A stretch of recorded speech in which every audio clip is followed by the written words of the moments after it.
อีกอันหนึ่งซอยป้องกันสารพิษลายให้หายจากตัวของเฮาซอยระบบการเผาผลาญบ่ให้ยังเหลือไว้ซอยจิตใจให้ดีขึ้นมีเรื่องเล่าเข้ามาผ่านซอยระบบย่อยอาหารขับสารพิษออกจากกลางกายเจ้าบ่ให้มีต่อต้านเสื้อจุลินทรีย์บ่อยมีความเสื่อมของร่างกายได้ง่ายๆปรับสมดุลของร่างกายซอยฟื้นฟูกับห้องนั้น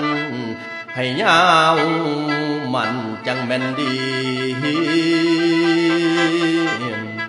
ท่านอยากผู้หลายกว่านี้ให้ถามเบิ่งตามสายงานโทรศัพท์เร็วไว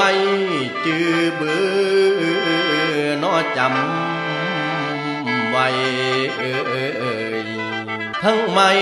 เกณฑ์ความดันสูงกะพองเป็นภูมิแพ้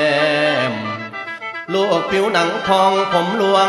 ปวดหลังแอวบอกบ่ถึกเป็นกระดูกทับเส้นเบาหวานพร้อมจังแม่นลาย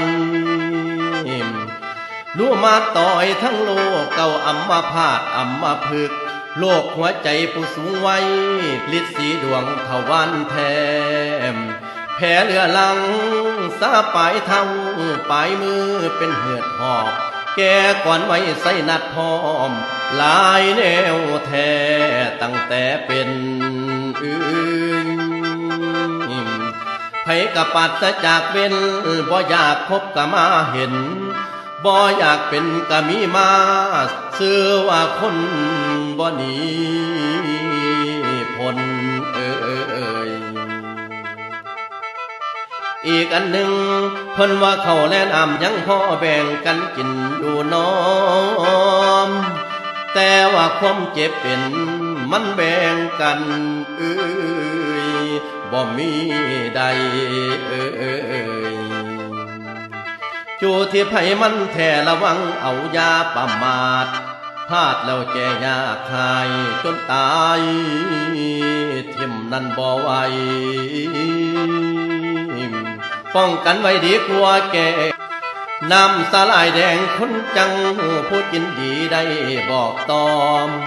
ผมสมจิตบ่อทองฝากไว้น้ำเด้อพร้อมฝากไว้น้ำเด้อแม่ให้เอามาเด้อซอยปุดซอยแก่สิดีแท้แม่นแน่นอนอ่อนซ้อนเด้อท่านผู้ฟังหมอลำ